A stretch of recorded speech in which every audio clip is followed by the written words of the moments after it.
Nation, what's goody? It's Wednesday. It's Clemson week. You That's did? Right. That's right. Lefty Podcast. Your boy Shaun Davis at SD2 Mics. Lucky, Lefty. That dude right there. Malik, Zaire. Brought to you by Onora Whiskey at OnoraWhiskey.com. It is that premium American whiskey, OnoraWhiskey.com. It's Clemson week, prime time. Clemson Tigers invade Notre Dame Stadium. They face off against the unranked Notre Dame Fighting Irish. Today we're going to talk about the initial release of the CFP Top 25. Should Notre Dame have been ranked? We're going to hear from both coordinators. We're going to hear from Dabo Sweeney. And for the second consecutive week, it seems like the opposing head coach knows exactly who Notre Dame is. We'll talk about that. And then we're going to ask the question today. How aggressive should Notre Dame be on Saturday night? How aggressive should Notre Dame be on Saturday night? As always, we're brought to you by Onora Whiskey. OnoraWhiskey.com. It's that premium American whiskey. OnoraWhiskey.com. And if you're going to drink, by all means, make sure that you drink responsibly. You got to. I know I might sound crazy, a little stuffed up, fighting this Midwest tricky weather, trying to get over this little cold, but we're here because it's Clemson week. You know what I mean? And since the Clemson press said I stepped in it, then I might as well step all the way in it. That's right. Ain't no such thing as halfway crooks. Mm-hmm. So this is what we do. We're all the way in on Clemson, Notre Dame, Saturday night. So, as I customarily do, I ask left on Wednesdays, heads or tails, but we'll get to that in a few moments. CFP top 25 left. Now, when I look at how everything played out, let's start with this conversation first. Notre Dame did not make the initial rankings of the top 25. What should they have left? It's a good question. I think that we have shown that we're on a trajectory that will be in the top 25 at some point this season. I know those losses that we have against teams that aren't doing well now don't give us any help. But it's just, it's still very early. It just became November, and we all know Novembers are for contenders. And so I think this game this weekend will solidify why we're on the path we are, and that we'll finish ranked, even though we haven't started the rankings anywhere in the top 25. The only other 5-3 team that made the top 25 was Texas.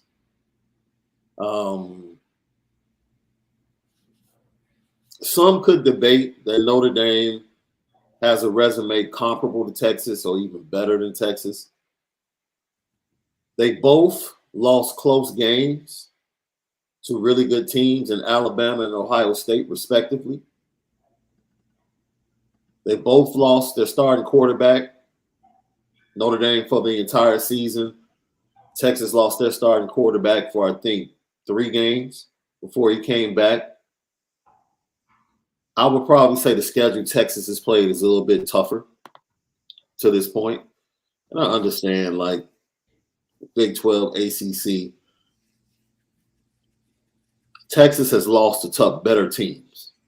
Texas does not have a Stanford or Marshall-type loss on their record. Right. Like, even Texas Tech, who you might think is an average team, Texas Tech almost beat Oklahoma State. Texas Tech beat Texas. Texas Tech has been very, very competitive. So, people that try to switch out Texas for Notre Dame, I will push back. I didn't have a problem with it, left. And I said it before the rankings came out. I fully expect Notre Dame to be outside of the rankings. I don't think they deserve to be in the rankings at this point. And if they handle their business, rankings won't be a problem. Right. Ranking is not a problem for us because we know the expectation to win a championship is not in sight this season. So Marcus Freeman is solely focused on game by game approach, and we'll be ranked when the dust settles when it comes time to, especially for the bowl game. But I'm sure at this point we're just looking to be better the next week. Man, it's as simple as that. Now, let's get to the actual rankings. And let's just go to the top 4. Tennessee comes in at number 1. Congratulations to the Vols. Ohio State drops in at number 2. The Georgia Bulldogs, the defending national champions, drop in at number 3. And the opponent for the Fighting Irish this weekend, coming in at number 4, the Clemson Tigers. They round out the top 4 in the 4th spot, to be followed by 5, Michigan, 6, Alabama.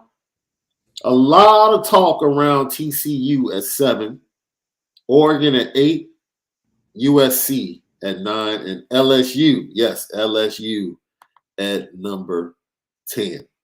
Anything about those top 10 teams that stands out to you? A lot, and it's very fickle. A lot of it too because Michigan over Alabama doesn't sound good, especially if Nick Saban is still the head coach. I don't know what Michigan has ever done, but they still, even in their best seasons, don't look better than Alabama. They don't have a better quarterback than Alabama, don't have better offense than Alabama, defense than Alabama. So I don't agree with that in particular, but they're always putting Michigan up there as if they're a threat. We saw what they looked like college football playoff last year with a better team or a better defense at least. Clemson at 4, great. I would love to be the number 4 team at home. Hopefully they was number 1. Right. We wish they was number 1, but it is good to see they still have faith in what Dabo's doing. I think this will be Clemson's best challenge all year. I think this will be our second best challenge all year.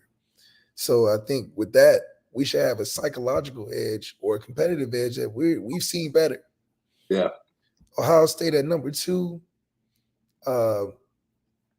well deserved. I think it's hard to just stay number 1 all the time. Tennessee is just so hot. You got to give it to them. So I think if anything, I would probably put Georgia at 2 and Ohio State at 3, just because Georgia, they haven't skipped a beat since winning.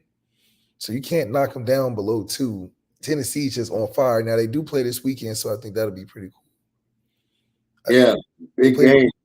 Georgia, Tennessee. Yeah, so that'll be a great game.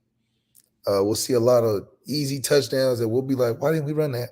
But I do think, too, that the TCU and these Big 12 teams they're real fickle because when it gets to around November, they'll fall out the bottom and they'll end up being a 500 team. You'll be like, what happened? And, so I don't really believe in those teams just yet. Oregon is still yet to see. They got to play UCLA, right?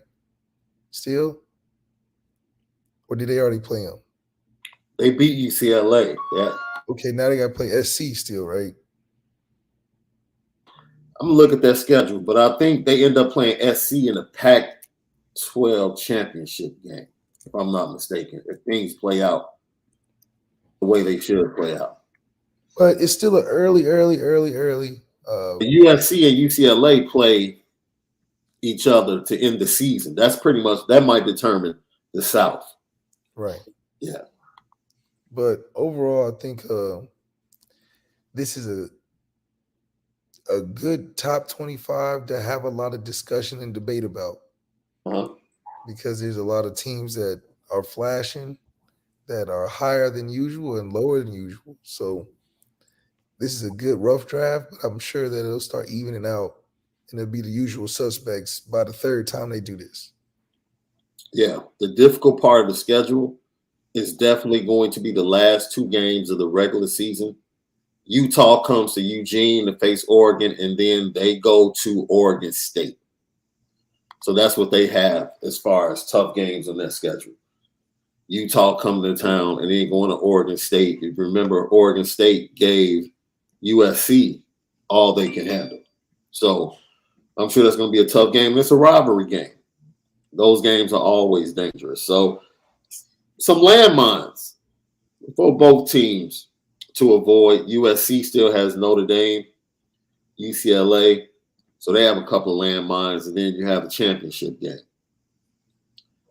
I really don't see. I'm different, because people get, there's talk about Clemson, and Clemson hasn't played anybody, and they really haven't done anything. And I understand a lot of people are down on the ACC, so I get where you're coming from. There are a lot of people upset that Clemson was put in over TCU. Now, if you're going to go from a resume standpoint, TCU has some pretty much you can give credit to TCU for just basically dismantling Oklahoma and exposing Oklahoma. But who just whooped Oklahoma like that the other day? If it was when they started the slide. Oh, it was TCU that started. It was TCU that jumped it off. It was TCU that started. It was TCU that jumped it off. So, and then they come back and they beat Oklahoma State. You know what I'm saying? But Kansas State really put it on them. Did they play Kansas State? Yeah, but see, I saw that coming because Oklahoma State was living off of Spencer Sanders. The defense was nowhere near as good as last year with the departure of Jim Knowles.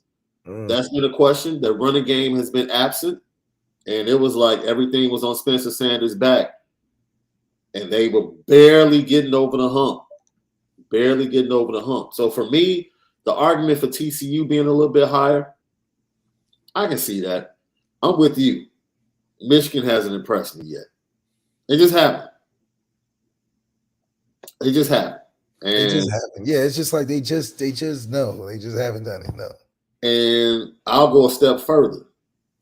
That in my mind, there's only one team that I can honestly say I've watched that I will put over Clemson. And that's Alabama. That's it.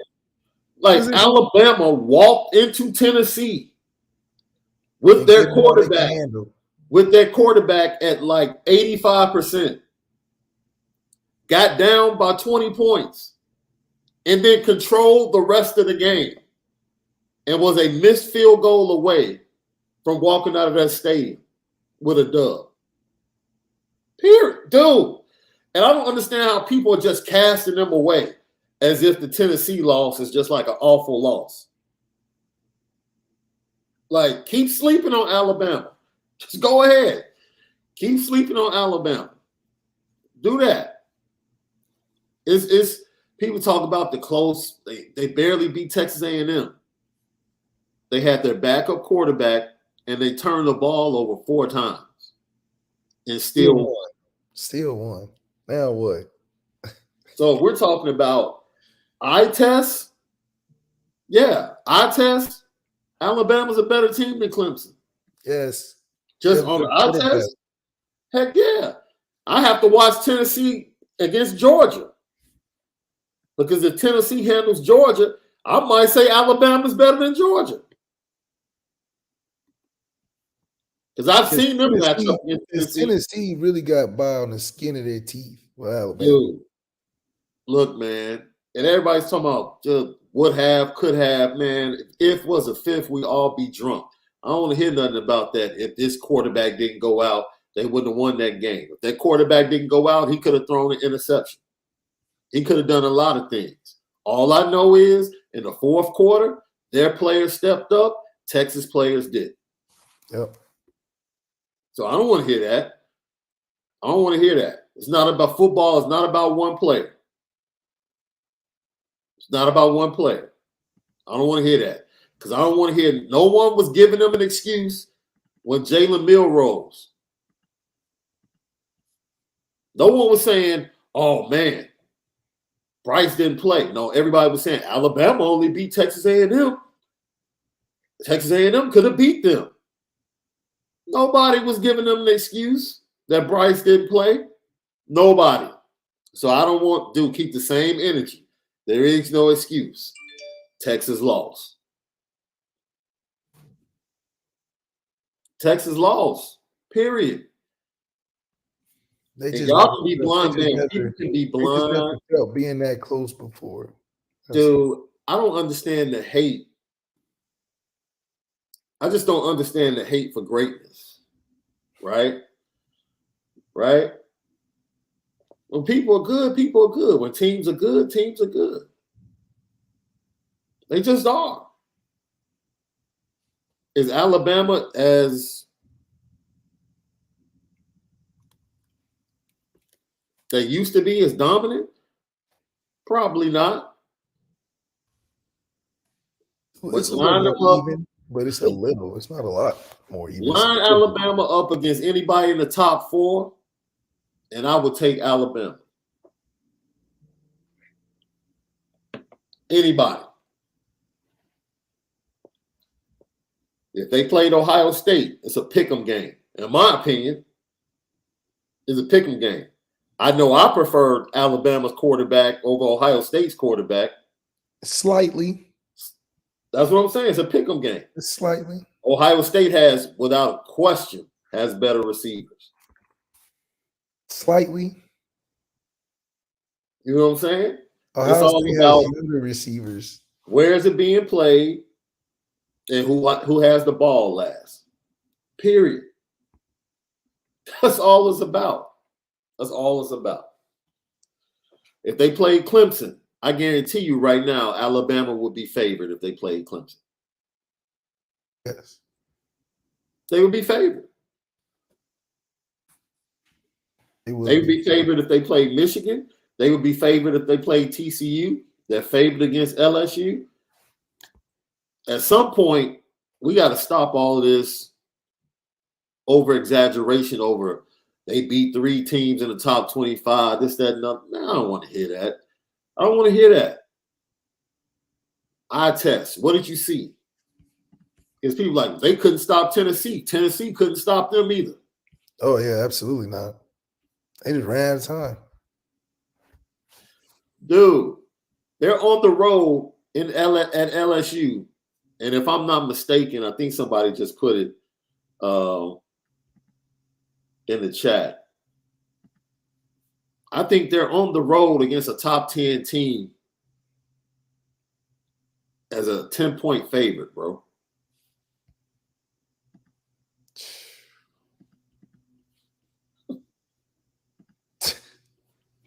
There's a disparity in college football. It's just like, man, people forget, like,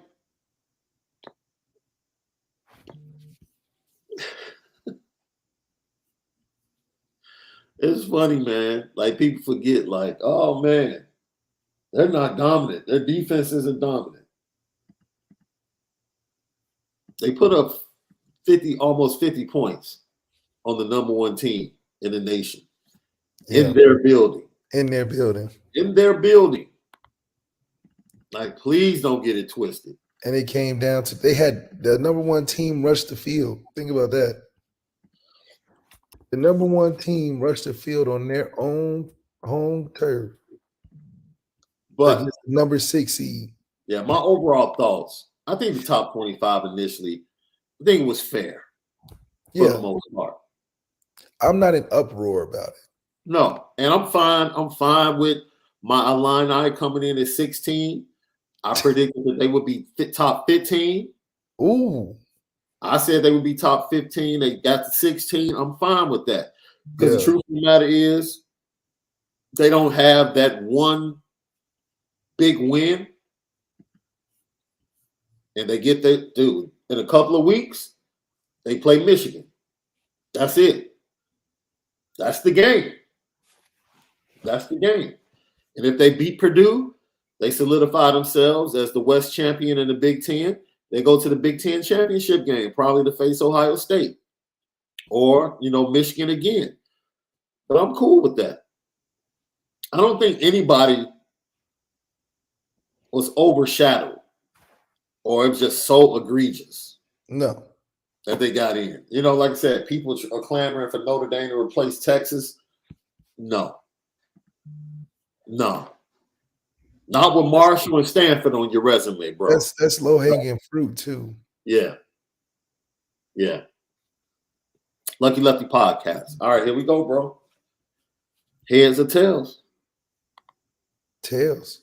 You got tails? All right.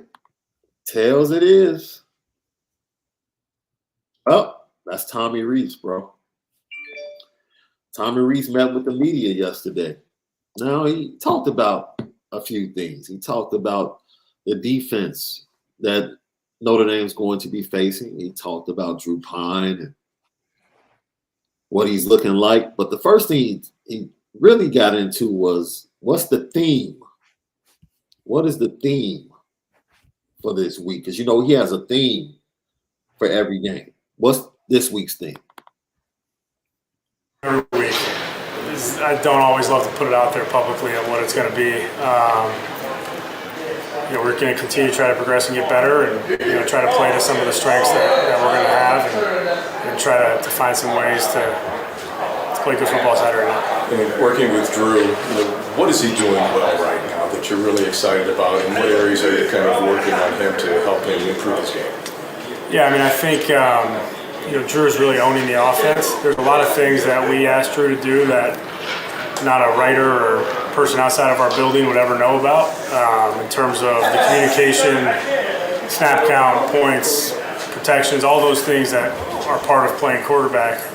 To have a successful run game, it starts with the quarterback and making sure that the communication's sound and where we're putting the combinations, and he plays a huge part in that. So I think he's really running the offense at a high level. He's making some plays, obviously in the passing game, that have been explosive the last couple of weeks. We got to continue to strive some consistency in some of the shorter and intermediate stuff, but he's had some explosive passes the last couple of weeks that we've been pleased with, and just continue to find ways to improve, fundamentally, that can allow some of those easy plays to be there. So this is the beauty of the Lucky Lefty podcast. Tommy Reese is absolutely right. Absolutely right. I'm a member of the media. I'm a writer. Have no clue what it's like to be a college quarterback in that building. However, we're the only Notre Dame podcast that has somebody that has been a college quarterback in that building. Left, take it away. see, he can't do the coach speak with us. No. Because I know this isn't too esoteric, Tommy. This isn't some hidden knowledge. Yes, every quarterback room, there's different things on how some routes that may look the same, concepts that look the same, may be taught. However, he is right. They do ask Drew, like I've said before, the Notre Dame offense has always been based off of the ability of the quarterback. The quarterback is average, the offense is average. Quarterback is messing up, the offense isn't going to be right. So he is right for saying Drew has to check the right protections. He has to run to the shade if the shade's not the right call out of the puddle. He's got a lot of game management things that you sit in a room and talk about all day. That's great. However, you can also do it better. You can also take what you're given and these things and these reads that you have and use those same tools to make bigger plays and take more chances, especially if you're comfortable and you guys are on the same page clearly from what you say, Tommy, that shouldn't be a problem. My thing is that, but you also can't hit the ceiling with it either. There's a lot of things that Tommy wants to do that he just can't.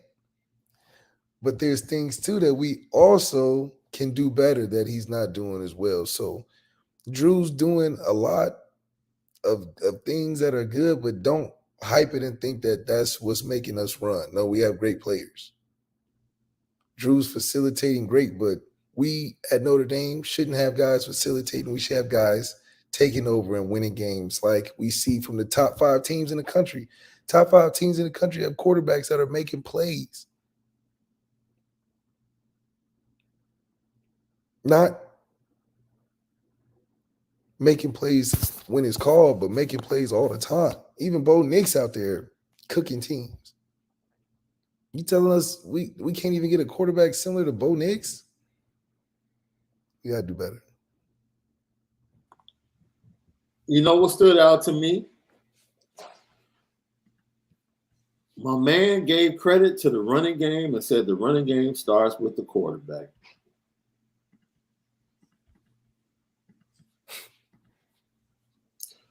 Now, if he was Bryce Young making his own checks and making his own calls, I might rock with him on that. If he was CJ Stroud making his own checks and making his own calls, I might rock with that. You're telling him everything to do. You're giving him the run play off of the pass play. And he's not a runner, so he really can't start it. So what's his impact on the run game?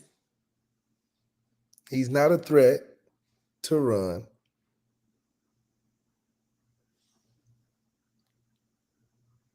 The question was, what is Drew Pine doing well? And you went to everything pre-snap. You didn't mention anything post-snap. Not one thing. Oh, wait a minute. Yes, he did. He talked about he's made some big plays in certain instances. But the majority of the stuff that was spoken about was pre-snap. We need some post-snap stuff this week, my man. Oh, yeah. All this is post-snap. We need some post-snap stuff. Because you're not really tricking a Clemson team. No. You're beating a Clemson team. It's like, yeah, that's what you're doing. Okay, well, we're coming at you. Nothing pre-snap. It's straightforward. This is the most straightforward game we'll probably have all season. So that pre-snap stuff is not going to help us. Last two games, 23 of 47 for 321 yards, 3 touchdowns, 2 interceptions.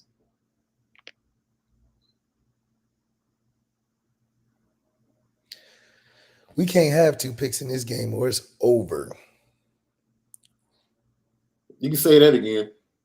2 picks in this game is over. And I know it's coming because we're going to force it to 87. I'm telling you now. Well, I'm not, you know what? I'm going to go ahead and kind of pull that out the air. I'm not even going to put that in the air. All right, we're not going to put that in the air. Whatever you just put in the air, I'm going to snatch it right now, bring it back. Yeah. No, I'm not putting anything negative in the air. We will speak what we can't do. But I'm not going to say what's going to happen. I believe Drew Pine's going to have the best game of his career on Saturday. That's right. Yeah, that's exactly right. The best game of his young career. Absolutely. And that's 60% completion percentage, 220 yards. That's all I need from him. Yeah, we need all I need doing something. 220? 220, you keeping the monkey off our back in that run game. And 2 touchdowns. That's it. 2 touchdowns. That's all I need. That's all I need. We might need 3 because we might need 1 in the red zone. We might need an extra 1 in the red zone. Man, we're going to get to the red zone. That's been a problem offensively and defensively, and it's definitely going to be part of the 3 keys later in the week. You can guarantee that. Red zone is going to be humongous this week.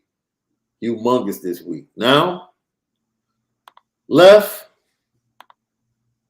he went on to talk about Drew Pine and what has really been the issue with his accuracy lately. As I said before, last 2 games, 23 of 46, 321, 3 touchdowns, 2 interceptions. That's about 49% completion percentage Left. That's not going to cut it against Clemson. That's not cutting it. So what's been the issue with the accuracy from the quarterback? Height. 2 weeks ago, right? There's probably 2 throws he missed, like 2 true missed throws. You know, you get 2 balls batted. There's a couple route discipline things there, and then there's 2 poor decisions that have nothing to do with accuracy, right? So he misses the 1 ball to Chris and probably misses the 1 to Zoe a couple weeks ago at home. You know, this past week he was low on a couple throws, which we got some footwork things that we want to clean up with. You know, he took himself out of some throws with some drops in terms of his footwork. So when we look at those physical errors, like I said, like we're going to look at, okay, mentally are we not on the right spot, or is it something technically that we can improve on? And mentally he's been pretty sharp. Technically we've got to improve on some drops and footwork things. But, you know, he's out here doing them and, you know, hungry to get better. Once again, That UNLV game, 9 for 19, 116 yards, 1 touchdown, 1 interception. Against UNLV. But he really only missed 2 passes. UNLV. That's what we're told. He was 9 of 19 for 116, but it was only 2 throws that he really missed. Everything else passes that just miscellaneous. Yeah. Miscellaneous throws. Yeah. And then last week, 14 and 28 for 205, 2 touchdowns, 1 interception. And he took himself out of throws with his footwork. Look, man, he's a 50% quarterback, man. Like, what do we stop.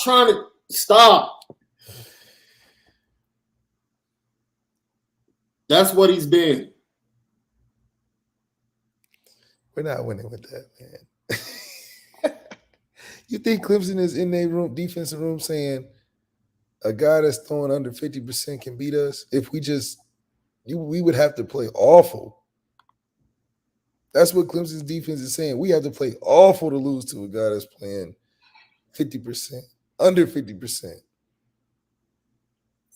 Awful. Look, man, for once, I would love honesty. Just flat out honesty. I don't think that's too much to ask.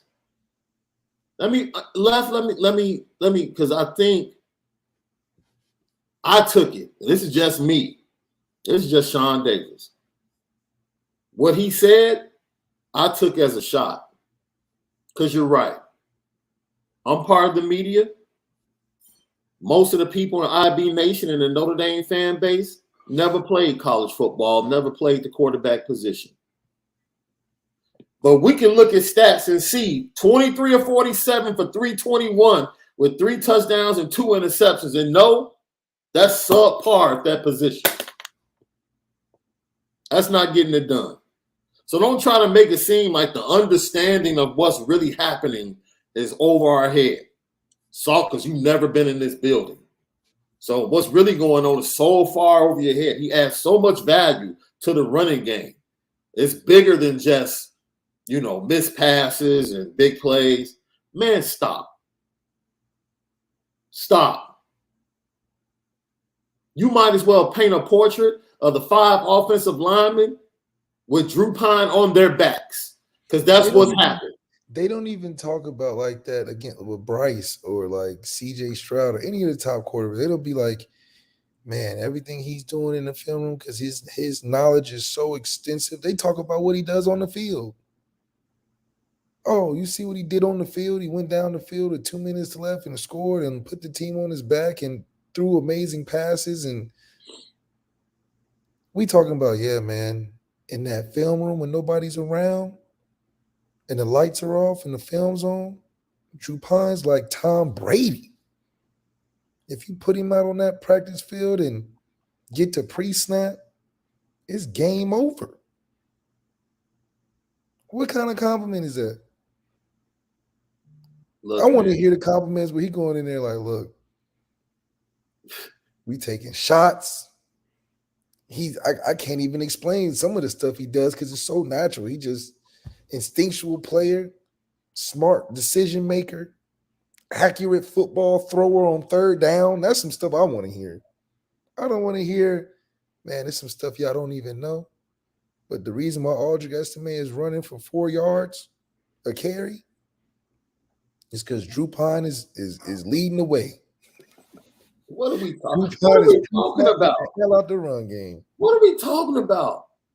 The question was, what is he doing well? He has struggled the last 2 games, but tell us what he is doing well. And that's what you went to? And then you tried to make the Notre Dame fan base feel like what you're saying is beneath us because we're not in the building. We don't know. We don't really understand. Man, miss us with that. Miss us with that.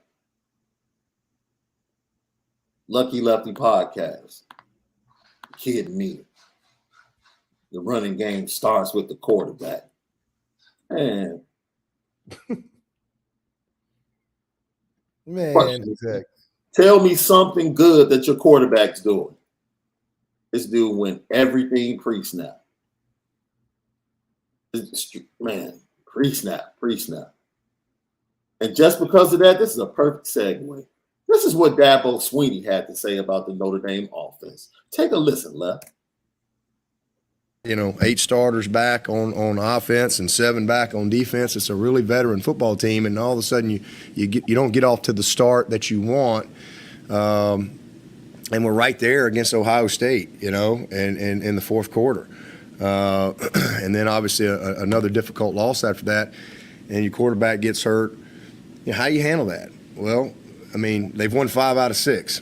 They've settled down. I think they have found their identity. They're getting the ball to their playmakers, and the 10 Pine who's come in has really settled in, to the role. I think early on, they were trying to really kind of figure out some things, but man, they got 3 grown men at running back, and there's no secret what their identity is, and you can either match that or you can't, because I mean they have and you've played 8 games, so you have a distinct style of play at this point. And they're a very physical group. All 3 backs can beat you. All 3 of them, they all got about the same amount of carries. I mean, these guys are really, really good football players. We saw one up close a couple years ago. They've settled in at receiver, got 3 really good receivers in 0 and 4 and 83.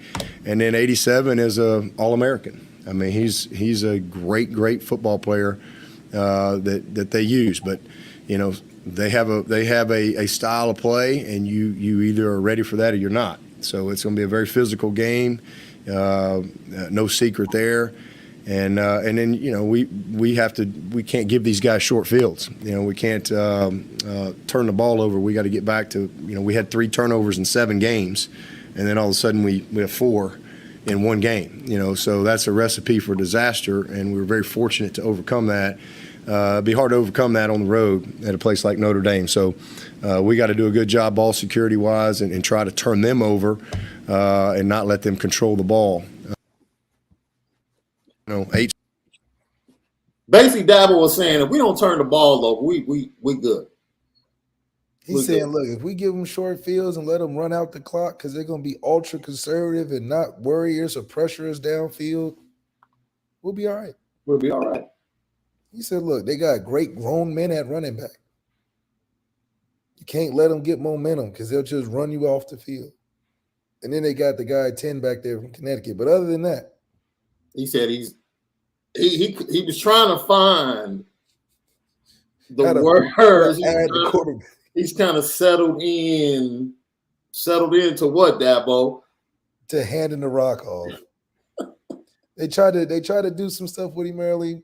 They didn't like it. He settled in and started handing that rock off. He went down that road and kind of caught himself. He's like, he went down that road and caught himself. Caught himself when he tried to explain the quarterback. He said, "Oh, they got 3 grown men. I think they figure out what they want to do, and they're going to run downhill, and it's going to be physical." He knows it's going to be physical because we're not going to air it out at all. He said, "You're either ready for it or you're not, because we're not going to surprise them." Then he said, "You got All-American." We do. Once again, he said, if you don't stop the All-American, he's a big guy. It's going to be a tough game. That's true.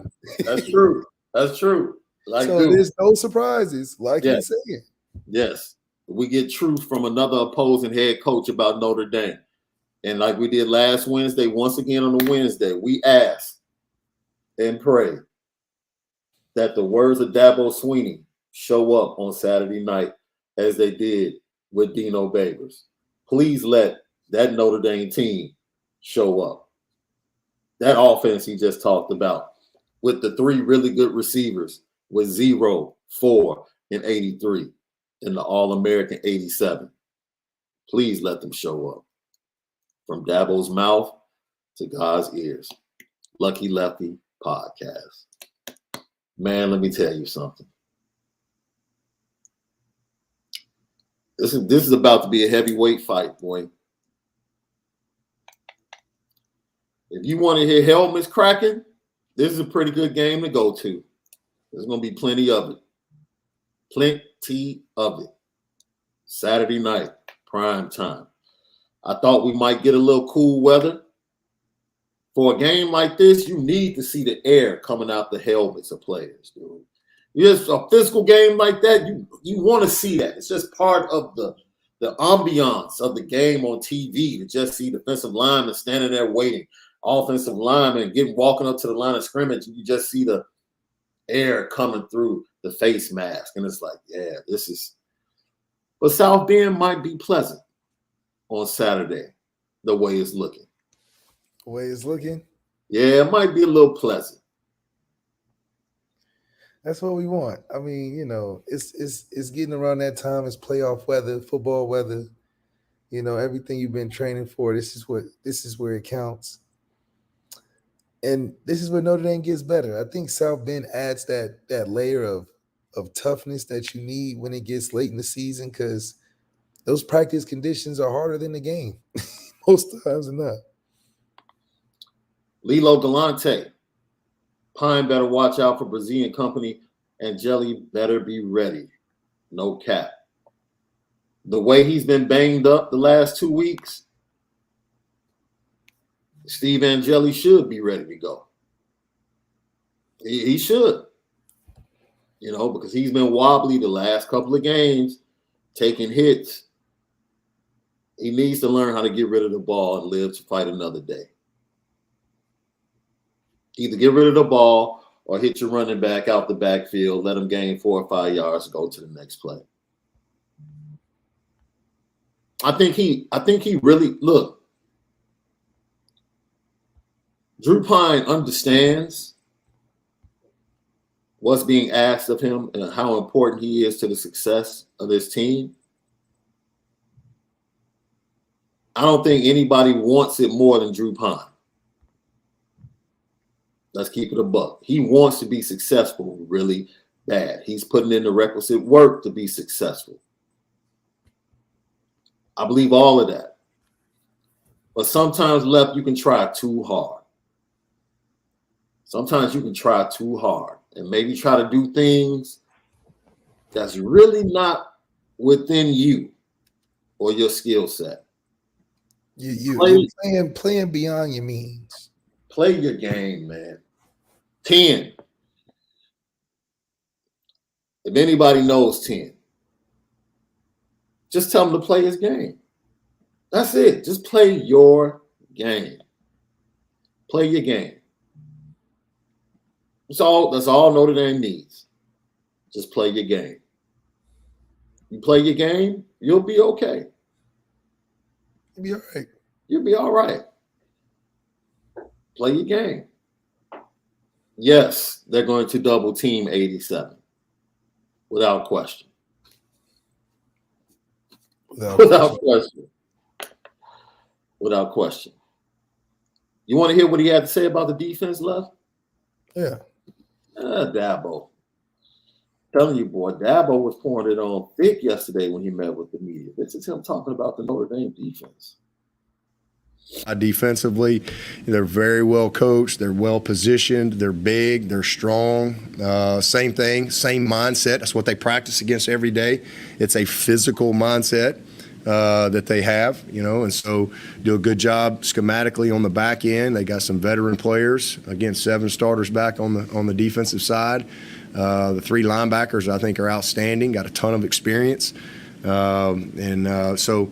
You know, it's a complete football team. Excellent punter, excellent kicker, and they have, again, I think, as things kind of got away from them early, it's really good to see, you know, because again, I know what it's like to be in that situation, you know, where there's a lot of disappointment early, especially at a place like Notre Dame, and then man. To see them respond, I think you got to give them a lot of credit to those kids and to that coaching staff, in particular Marcus and the job he's done. So, you know, winning 5 out of 6, they're a confident group coming off, a ranked win. They're one of the few teams out there in the country that have multiple ranked wins. So definitely going to be a tough challenge up there, but we're excited about it. Looking forward to it. I'm sure they're disappointed it's not going to be 3 inches of snow. So maybe one day that'll work out, but I think it's going to be a beautiful night and a great opportunity for both teams, and should be a heck of a football game. Is he talking big mess? Talking about we wish it was snow? Why? Because we not throwing it?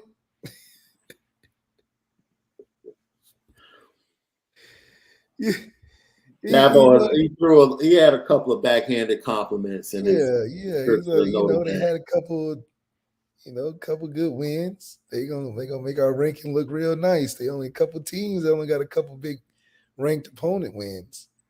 So we collect their Infinity Stones. We gonna be sitting right. They wish it was snowing because they can't. They gonna need some for that pass game. They line up right. They're in position. Yeah. Like, okay. All right. Dabo. Mr. Dabo. Dabo's trying to kill Notre Dame with kindness. Lucky Lefty podcast. Look, defensively. That his butter is margarine. Yeah, I mean. It's not movie popcorn. It ain't movie popcorn butter. Yeah. They score 37 points a game. And as we say every week, they're not scoring 37 this week. Mm-mm. That's not happening. But they put up 37 with only like 420 yards per game. They're a big play offense, Left. They're a big play offense. They convert 48% of their third downs. So as much as you want to say about DJ, his performance against Syracuse, for the most part, this offense has been pretty good. And they have a 97% red zone scoring percentage as well. So efficient, big plays, not only in the passing game, but in the running game. And they run the ball 56% of the time, Left. So as much as you want to think about Clemson and throwing the ball with their legacy of quarterbacks, they like to be physical and run the ball as well. Right. Yeah, I mean, they're a very balanced team. They like to take their shots with Bo Collins, and they got some noticeable players throughout both sides of the ball, offense and defense. I really just think, too, is that how straightforward this game seems to be as a matchup. There has to be ways for us to steal possessions on defense when they go for those explosive plays. Yeah. Get a pick down the field. Get a forced fumble. Make them uncomfortable. Get them in long field position. There's many different little things we can do to disrupt an offense that's scoring the 37. Now, I believe we're already good on defense. So 37 is definitely, I'm cutting that by at least 14. On good faith. Yeah. Cut about 14 points. And then, but that also considers how much we can stay on the field. If the defense is on field for 90 plays because we get a bunch of 3 and outs because we're run, and pass. Yeah. We get caught in that run, pass situation all the time. It's going to be it might be 37. It can happen fast. So we have to play a balance of being aggressive, which I think we should be, and come out aggressive, come out swinging. Throw 4 verticals 3 times in a row first drive. So you think they need to be going to the theme of the show today? You think they need to be uber aggressive early? Early. Don't let them come in there talking about I'm glad it's not snowing, We can't go in there being super predictable because he already explained what we're going to do. So if anything, within what we do, we can take big play actions off the rip. There's no lull in this team to sleep. They know what they're coming into. They're ready for it, and they got the talent for it. So we just got to use our talent to beat their talent. And I think that's going to happen if we stay aggressive. If we start the conservative game, I think they prepared well enough for it throughout the week to be able to manage it enough to get them on the field and have a chance to put up a lot of points. So I think their goal is to get us off the field quick and try to get us tired on defense by the amount of plays that they're on the field for. Yeah. And talk about that defense wearing down. They're being very cautious and they know that the red zone is going to be key in this game. And Al Golden talked about that. Work that goes into preventing someone from getting to the red zone, but it does not dismiss the fact that we have not made the, and again, I don't know what would change the numbers. I don't look into it that way, but just let's say it's 3 additional stops or 4 additional stops would look markedly different. So again, all we have to do is get 1 stop, whether it's a takeaway or get a stop somehow. And that's going to help us, drastically here.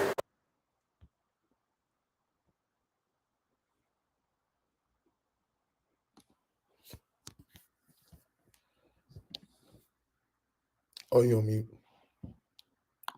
My fault. We've talked ad nauseum about how Notre Dame has struggled to stop teams from scoring touchdowns in the red zone. On the flip side, the offense has struggled putting up touchdowns in the red zone. Has some missed field goals from Groupie as well. Maybe Marcus Freeman early was a little too aggressive in certain situations instead of taking the 3. That's neither here nor there. Defensively, Notre Dame doesn't allow teams in the red zone a lot. See, that's the thing. Like, there aren't a lot of trips to the red zone, but when teams get into the red zone, they're able to score touchdowns, and you just have to make plays. Your guys have to make plays. Brandon Joseph has to make plays. Jason Adamiola has to make a play. Isaiah Foskey has to make a play. I mean, as much as you want to talk about it, I think back to the great defensive teams, and when you would see something happen in the red zone, it would be Jalen making a play in the red zone. It would be Manti making a play in the red zone. It would be Big Tuitt making a play in the red zone. It would be Big Nine making a play in the red. Your big guys have to step up and make plays in the red zone. So whether it's tip passes, interceptions, turnovers, or just getting teams to go ahead and kick field goals, this is that game when Clemson gets into the red zone, because you're not going to give up the big play. That's the plan. We're not giving up the big play. Force them to kick field goals, and then we can stick to our game plan offensively. That's right. We just want to stick to the plan, not deviate from it, and deviate from it by getting down by a lot. That's why we must start fast, because we can't get down at home by more than 10 early. It's going to be tough to climb out when we haven't shown that we're pushing the ball down the field consistently enough.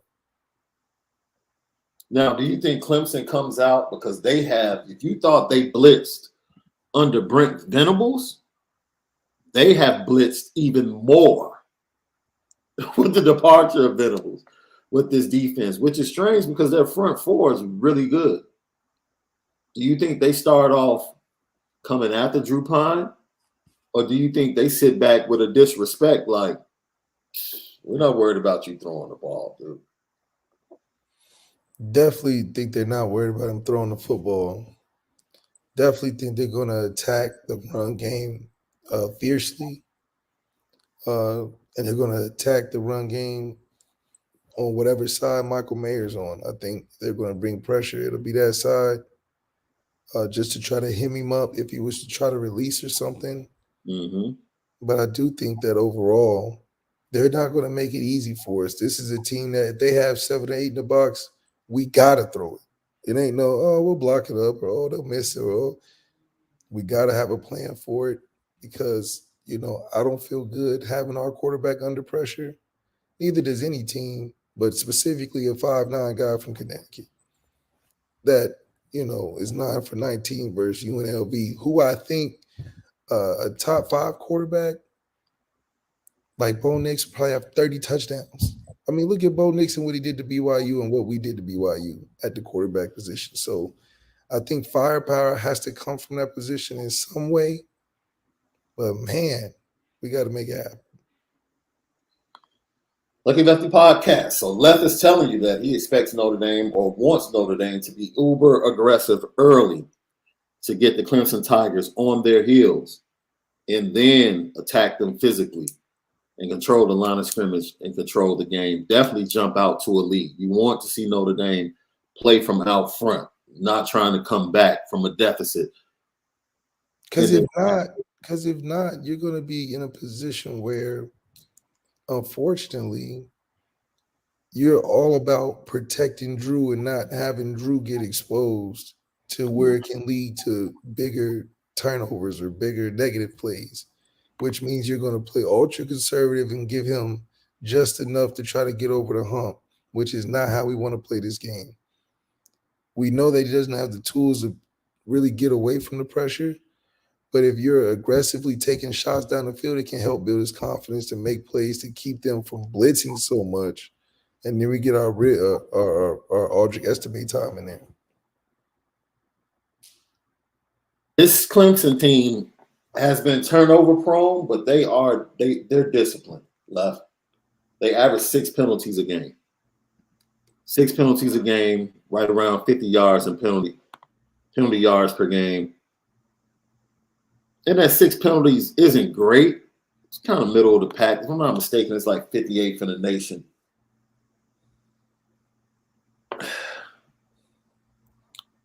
Well, I think it yields to, as far as understanding, and Dabo talked about it yesterday, you'll get some games where they have heavy penalties, and then you'll get some games when they're really good. And that's where you settle on the 6 per game. You might get a game where they have 9 or 10. And they've had multiple games like that, and then you'll get a game where they only have 3 or 4.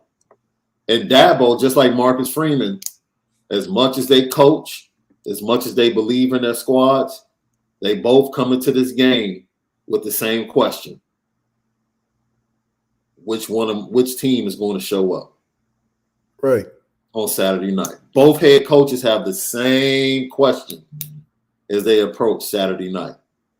Which team is going to show up for me? And that's the question that we'll be asking for the rest of the season. I think this will be a great indicator of what direction we're headed with this Clemson team. But we know from the beginning of the season, it's just us as a team, or how we've been for a long time, is that we'll play to the level of our competition. So Drew would go 9 for 19 versus UNLV and have a game of 20 or 25 versus Clemson. We're going to play to whatever the competition comes in with. We're going to match that. Now, that's what always keeps us in every game. Yeah. Because we're that talented. We're going to match whatever the energy is brought by the other team, unfortunately. But on a positive note, they're not going to overwhelm us. We're going to be right at that level, and then it just comes down to, are we going to come over the hump or not? Virginia Tech, we're better than Virginia Tech, but we played right there the whole time, then got to the point where we can take over, we took over. Yeah. But what happened with Marshall? Played like we're a Sun Belt team, and then lost at the end. Cal made Cal look like a Power 5, Pac-12 team. And then we came over at the end because we played to the level of whatever competition that brings in. Clemson comes in slow, we'll be slow. Clemson get the ball first, they score, I promise you we'll score the first drive. It's all about that fourth quarter, what the coaching awareness and situational awareness is going to be, and then what is the quarterback going to do in the big play, big moments. Hopefully we're in third and manageable. Third and 4 to 5, I like better than third 8 and plus. If we don't have any turnovers at that position, specifically picks, then we give ourselves a chance. Lucky Lefty Podcast, the Climate 3000. We appreciate you, LL Nation, for everything you continue to do for us. We get up each and every day excited to chop it up with you about Notre Dame football and college football. It's because of you that we've had success that we've had and will continue to have moving forward. Lucky Lefty Podcast, we spin it different. Shaun Davis at SD2 Mics, Malik Zaire at Malik Zaire 8. We're here for you each and every day. Subscribe, like, share. Make sure you hit that notification bell. So every time we go live or every time we post a video, you know what's going down with the Lucky Lefty Podcast. Once again, Notre Dame, Clemson, Prime time, Saturday night. Unranked Notre Dame takes on the number 4 Clemson Tigers. Should be a great matchup. And like Left said, if Clemson brings their A game, he fully expects that Notre Dame will match their energy. And we should get a fantastic game for all of college football on the biggest stage. You know what time it is. Petticoat, petticoat, petticoat junction. It's time to get petty Oh, we did a good job executing. Are you upset with something? and fire up the Petticoat Junction train. I just don't like you. You don't? No. What is today's petty historic Petty Junction?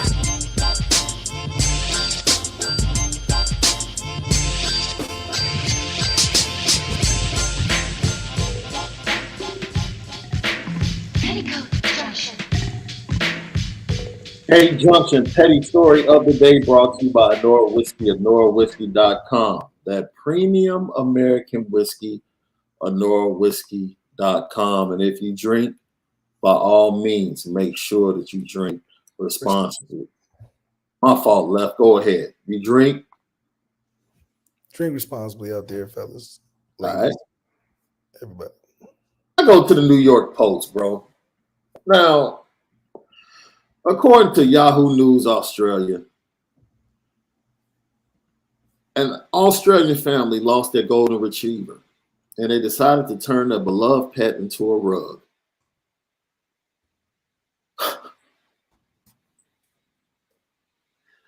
Did you know that pet taxidermy has already become pretty popular in the last 5 years, with multiple families taking their deceased pet, not wanting to let go, and turning them into rugs and all types of interior decoratives or keepsakes?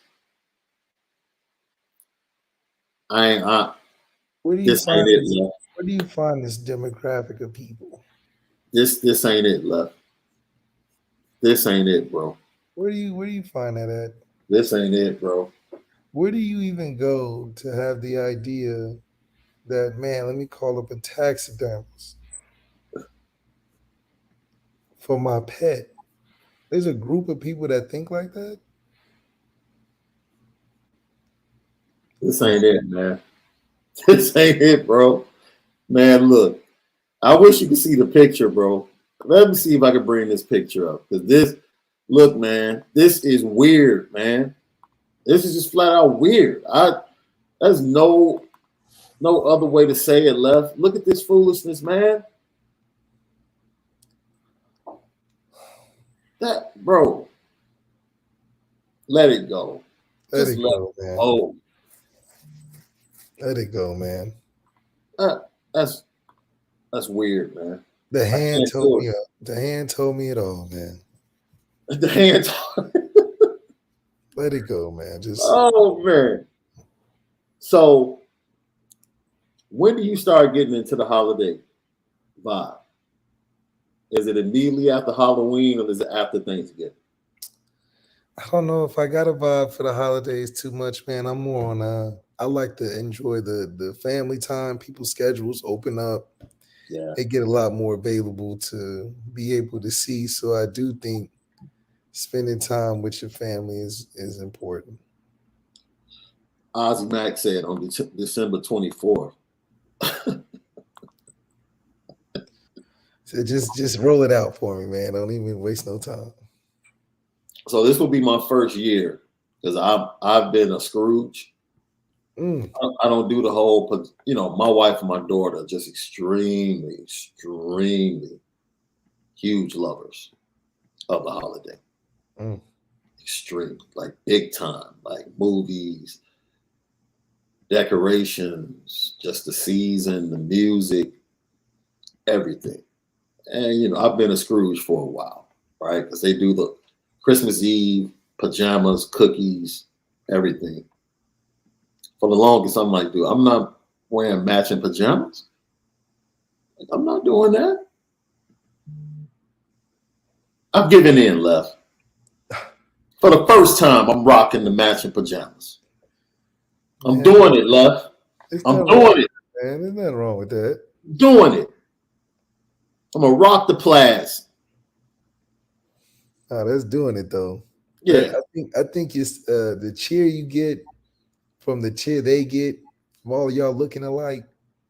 That's what you want. Yeah. And we'll all be asleep by like 10 o'clock. That's Yeah, because you got to get that nap after the excitement of getting up way earlier than you should, you know? Yeah. Yeah, facts. And Facts. then it's like, you know, you can't really go anywhere unless you go to Waffle House. And if you're not making breakfast, you're probably making breakfast in at that time anyway. So it's really this gap. Yeah, we do the breakfast thing. That's our thing on Christmas. We do the breakfast thing. But So you do the also, breakfast thing, take a nap, and then you go out, see your family and stuff. yeah. You know? One more change for me. I will not be wrapping gifts on Christmas Eve this year, bro. I'm not doing that, man. You're not rushing the last minute? No, my daughter's no longer a toddler, bro. I don't have to wait until she goes to sleep. You know what I'm saying? My daughter is almost grown, right? Or So pretty much her gifts are going to be big items that I can wrap once they arrive. But I'm not about to be stuck Christmas Eve wrapping gifts, man. That's we're gonna have to set that up and schedule it. Like I need to get that done days before, so I can really enjoy Christmas Eve. Yeah, so I can enjoy it. Go to sleep in peace. That's my plan. That's my plan. You know, now if you get a last minute gift, you know, for the nieces, nephews, something like that, then okay, you do what you have to do. Sunset Kid said he's guilty too. That Christmas Eve wrapping. That's the worst, man. Especially when baby girl was really small. The worst of the worst is when we bought her first dollhouse. Bro. That was the worst assembly. now, are you good with putting stuff together off of the directions? Like you get like a stuff like that. Like, could you does it take you a long time, or you just kind of put it all together? That's interesting because I would say I would grade myself as probably a B plus. Okay. A B plus. What? Okay. I thought I did a fantastic job putting a dollhouse together. I really do. I really do. And a few other things. Now, if you ask my wife, oh no, they're very hard critics on your do it at home. Do probably it grades me on a different scale. and I'm like, you won't even attempt. They always got so. Oh, why is the drawer not sliding in and out? Right. What do you Like, mean? what you talking about? You ain't do it right. You gotta push it up first, and then you just don't know how the directions work. You know what I'm saying? Yep, the things we go through as dads, man. The things we go through as dads. So have a great day. Tomorrow, we told you guys we're going to dig into some film based upon what we heard from the coordinators. We had to push that back because the conversation with the coordinators and the CFP rankings coming out, we knew it was going to take up the majority of the time. Once again, the list of recruits coming continues to grow on a daily basis. Over 50 recruits now, 50 plus, pushing up to 60, and I expect it to get larger each and every day. We'll talk about some of the 24 recruits tomorrow. Let Left break them down. All right, so have a fantastic day. But most of all, make sure after you smash that like button, make sure you spend it different. Lucky Lefty Podcast. You did?